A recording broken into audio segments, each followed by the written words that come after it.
Warren Buffett's Secrets of Success in the Stock Market. Top 10 Rules. Warren Buffett has had a very long and prosperous career as an investor. It's for good reason that many people call him the most successful investor of all time.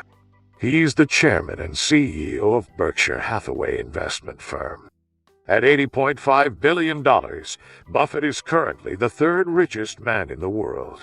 He's called a wizard, the Oracle of Omaha, as if his value investing and wealth came from some type of magic, or him getting stock picks from a genie. Buffett is a wise investor, but what he has accomplished in the stock market isn't magical or mystical. His investment philosophy isn't a secret. It's simple fundamental value investing strategy which has made him a multi-billionaire investor.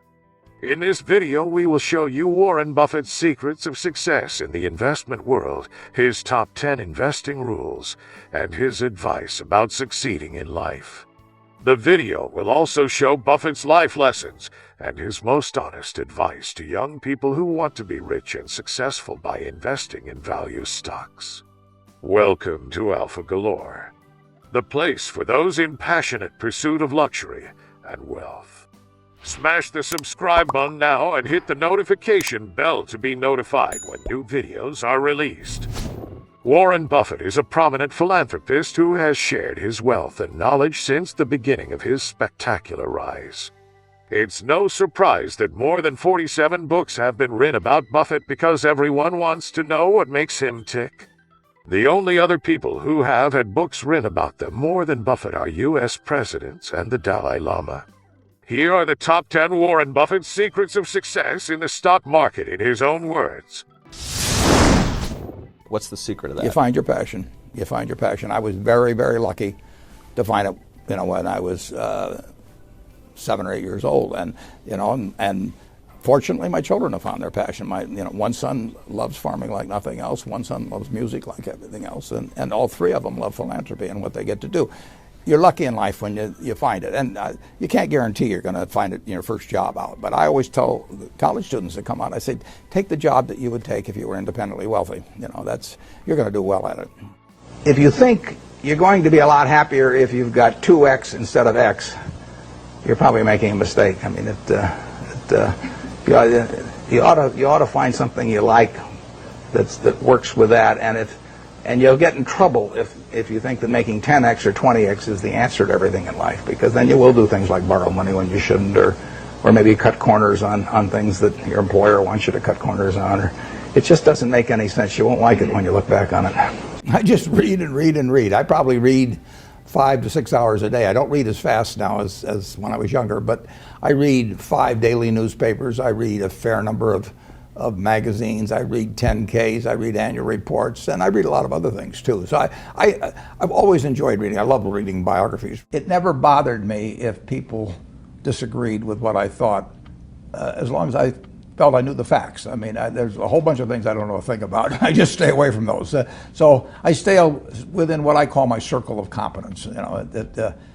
Tom Watson said it best. He said, I'm no genius, but I'm smart in spots, and I stay around those spots. Well, I try and stay around those spots, and I just don't have a problem if somebody says, you're wrong on something. I go back and look at the facts, and I think that really is much more important, frankly, than having a few points of IQ or having an extra course or two in school or anything of the sort. You need emotional stability.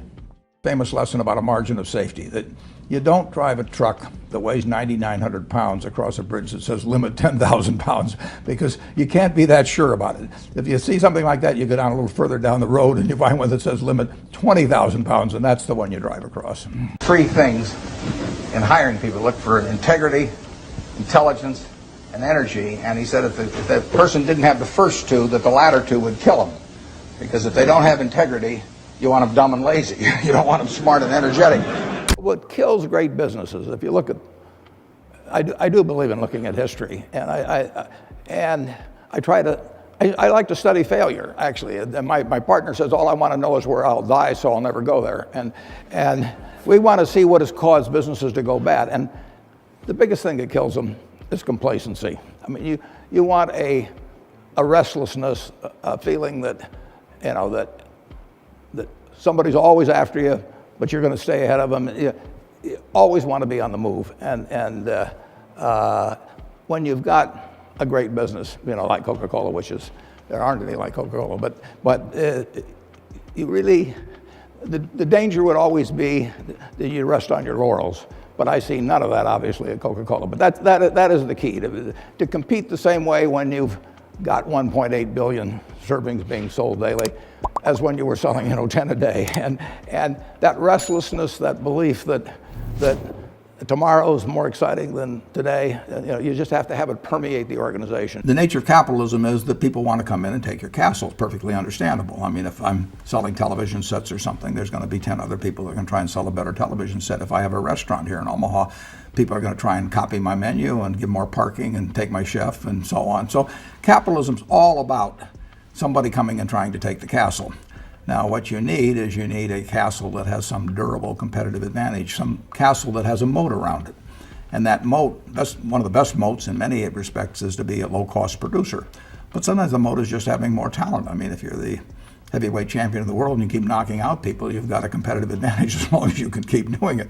And it's very profitable if you're the one that happens to be able to do it.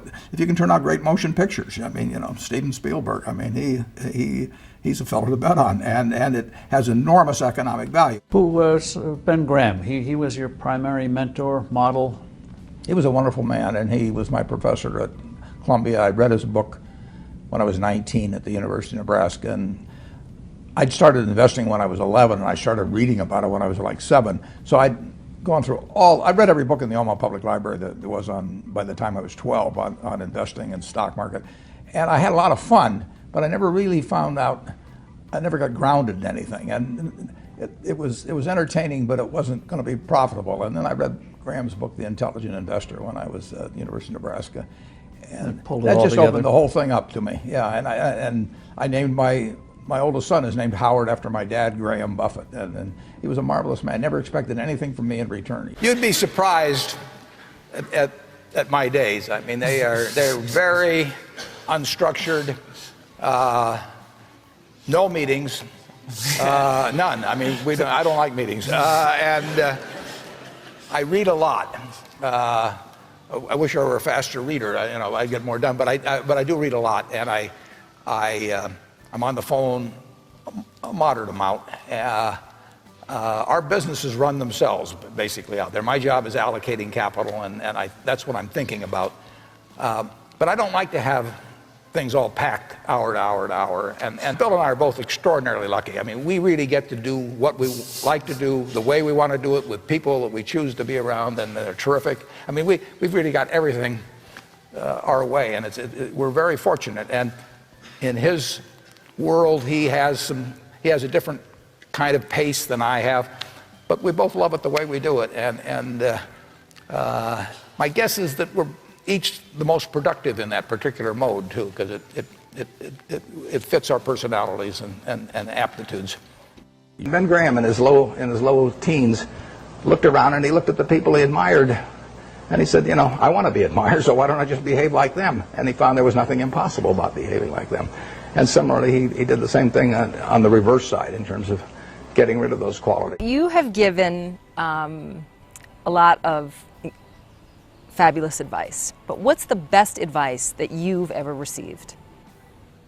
Well, I received it in a variety of forms, particularly from my father when I was very young. But I mean, he basically, I think, taught me how to live. Not that I did it perfectly or anything like that, but I mean, he was giving me lessons, but he wasn't doing it by preaching to me. He was doing it by example. But basically, well, the biggest lesson, in a sense, I got is the power of unconditional love. I mean, I think there is no power on earth like unconditional love. And I think that if you offer that to your child, I mean, you're 90% of the way home. And there may be days when you don't feel like it. It's not uncritical love. That's a different animal. But to know you always can come back, I mean, that is huge in life. That takes you a long, long way. And I would say that every parent out there that can extend that to their child at a very young age, it's going to make for a better human being. And you felt like you got that kind of unconditional love from your dad? I absolutely did, yeah. That is a powerful thing. It is a powerful thing. Thank you for watching this video. I'd like to know what you think of Warren Buffett as an investor and entrepreneur. Which of the advices from Buffett makes sense to you? What other lessons from Buffett did I not include in this video? Let me know your thoughts by leaving it in the comments below. If you enjoyed this video, please smash the like button and subscribe to our channel to see more videos like this on a regular basis.